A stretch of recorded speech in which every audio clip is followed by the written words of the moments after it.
This is not my day job, so bear with me because I'm usually on the other end of the lens. Live streaming. That is like the most trendy word right now. Communities and workplaces no longer have to come together to engage with each other. And in this world where it's changing around us, we need to change the way that we communicate with each other as well. So in this video, the goal is to help you get started with live streaming. We will break down the different terminologies as well as focus on different things that you should know to have a successful live stream. Live streaming is a video that is broadcasted online in real or close to real time, usually on platforms like Facebook, YouTube, Vimeo, and private streaming servers. This allows your audiences to engage with your video in terms of comments as well as reactions. Sometimes there's Q&As as well as polls. This is live streaming. Live transmission, on the other hand, is more for physical location to physical location. Let's say if I want to project a camera feed from Coney Island to Pulau Ubin. There's a body of water in between. Can't exactly lay a cable across, so I can use a wireless transmitter to feed the camera feed from Coney Island to Pulau Ubin. That is live transmission. Live premiere is a feature on Facebook and YouTube. They kind of simulate the live stream by allowing you to upload your video, a pre-packaged video that you upload to those platforms. And at the timing that you chose, the platforms will make it go live. So this gives you more control over the production of your video from record to edit, as well as maintaining the engagement from your audience in terms of comments and reactions. That is video premiere. Video conferencing, however, is a software-driven solution that is usually online with providers like Zoom, Skype, WebEx, BlueJeans, Hangouts, and Meets from Google. Those usually use your webcam on a computer. You can have multiple people coming in together and communicating at the same time. So it's like a group call in video form. That is video conferencing. Then what's next? Lower third. Lower thirds, yes. Okay, so lower thirds is this nice little graphic. You see it? It's like somewhere here. Is my hand on the right place? Yeah, it should be here. So at the bottom of the screen, which is why at the lower one third it's called lower thirds. Usually you will see the names of the presenter. You should see my name. And you will usually see this in news broadcasts when the presenter comes on, or let's say when a speaker comes into the camera, you'll see their name as well as their title. That is lower third, information graphics. Then what's next? I'm forgetting things. Encoder, right. So a video encoder, a video live encoder is a piece of hardware that you can input a video camera or a video signal from any production truck, and that encodes the video into a compressed format, and that pushes it online to your live streaming platforms like Facebook, YouTube, or private streaming servers. Okay, I'm going to need next again. Switcher, right. So video switcher. Video switcher is this piece of equipment I will show you later on in the video. It's this piece of hardware that takes in multiple inputs. SDI, HDMI, if you understand the term, so you can have video inputs as well as computer inputs and graphics inputs, and you can mix that seamlessly. You can use cuts, dissolves, and transitions to mix in between the sources. That is video mixer. What's next? P&P. P&P stands for picture-in-picture. So picture-in-picture allows you to resize your sources to fit them into a single frame. Example would be if, let's say, I have a lot of slides to show, so you will see the slides on a bigger frame, and then you will see me on a smaller frame. That is picture-in-picture, which is a feature inside of the video mixer. The next feature, I remember this now, is called chroma key. Chroma key is a feature, I would just call it a feature inside the video mixer that, let's say if there's a green screen behind me, you see this a lot in news, with the weather segment, I think. So this guy is standing in front of a green screen that replaces the green color with whatever graphics that I want to put behind. Now I'm going to explain to you the differences between latency, lag, delay, and buffer. When you view a live stream video on your phone, you are generally viewing it about 15 to 30 seconds behind real time. Now why this happens is because the server requires time to take in your video, process it, as well as to distribute it across the network. That is latency. Lag is when you experience jerkiness in the video, or sometimes a break in the live stream completely.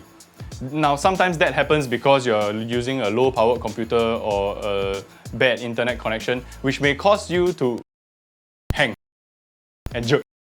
That is called lag. Delay is a technical term used to describe the disjointed video and audio. Sometimes when the video encoder is not properly configured, you will realize that the audio is faster than the video in your live stream. This is a simulated example of what can happen in your live stream with delay.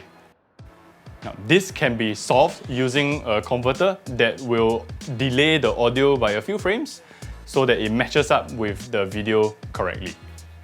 Buffering is this. You may be familiar with this phenomenon across a variety of video services, from live streaming services as well as video on demand like Netflix, Hulu, Amazon Prime, YouTube, that sort of thing. Now, a video player tries its best to play as smooth of a video as possible for your experience.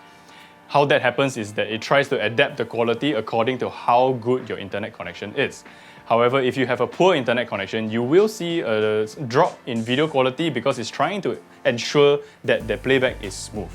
Now, if you want to view it at a higher quality, but your internet connection doesn't necessarily support that kind of bandwidth, you will encounter your player just coming to a stop while it tries to buffer additional information, and then it plays, and then it stops, and then it buffers again. That is buffer. I hope that helps you understand the different terminologies of live streaming. Now, a lot of organizations have switched over to live streaming because they're either working from home or they have mandated reasons like quarantine orders or stay-home notices. Now, this includes corporate businesses, government bodies, churches, radio hosts, even TV hosts or radio DJs. The fastest and most basic way of starting live streaming is with this. Today's phones and applications are so powerful that if you have any modern Android and iPhone with the Facebook and YouTube app, let's say, you can actually go live streaming with a press of a button. The platforms are free for all to use. Some people would definitely like to do more with their live streams. Most people would definitely like to have better sound quality as compared to a single camera phone. There are others who would want to share screen, whatever they're working on their desktops or laptops, slides, presentation decks, videos, notes, that sort of thing. Now, these are two main setups that we are going to demonstrate to you. Bear in mind, these are meant to be as low cost as possible and will get you set up quickly. First off, video conferencing. And we're going to demonstrate with the Zoom software. These are video conferencing software similar to Skype as well as Google Hangouts and Meet. Now, here, alright. So we have a simple laptop setup. We have the laptop, internal mic, and the internal webcam. Now we just have this linked up to the free software like Zoom, Skype, and Google Hangout sort of thing. And you can have everyone dial in. I think there's probably a limit. Check that out. Have everyone dial in and everybody can chat in a large team discussion sort of a setup. Now, these have significantly lower quality video and audio because they are meant to be as real-time as possible for interactivity purposes. To make that happen, the video and audio is very, very compressed. So you'll see severe quality deterioration as compared to a live stream video, for example. In the audio itself, sometimes you will hear digital noises as well. That is because the algorithm used to compress video and audio in video conferencing softwares is different from a live stream software, which is here. Where's my mouse? Here. Ta-da! Now, this software is OBS. OBS is an open source live streaming software. This you can actually stream to Facebook, YouTube, Twitch, Vimeo, and other private streaming servers as well. With this, you can actually control the quality of the video that is being sent out as compared to Zoom. Zoom is automatic, manages it automatically so that you maintain that level of interactivity. Whereas, if you remember, I said it earlier, in live streaming, you are dealing with a 15 to 30 second latency behind real time. However, that allows you to stream out a higher quality program, video or audio. Better video and audio quality always starts from the source, which is your camera.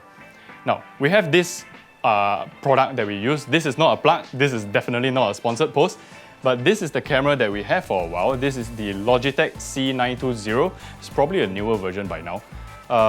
This is about $200, I think, or 150 when I bought it. These have a different sensor. The audio pickup is a lot better as well, so people can hear you clearer. Audio is very important. If they cannot see you, they definitely need to hear you.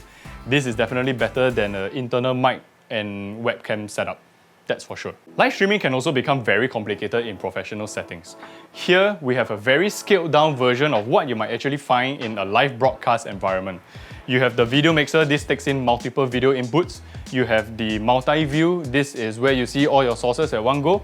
You have the audio setup, the recording decks, the converters, the processors, and much more.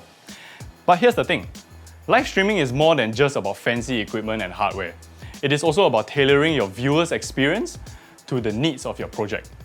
At Entry Media, we have been doing live streaming for many years. From fireside chats with 2 to 3 people, to concerts and red carpet events with more than 500,000 viewers online. I hope this has been a simple yet comprehensive guide to live streaming. For more information, please contact us here. See, remember the lower thirds? And follow us on Facebook and Instagram. Okay, cut. Back to my day job.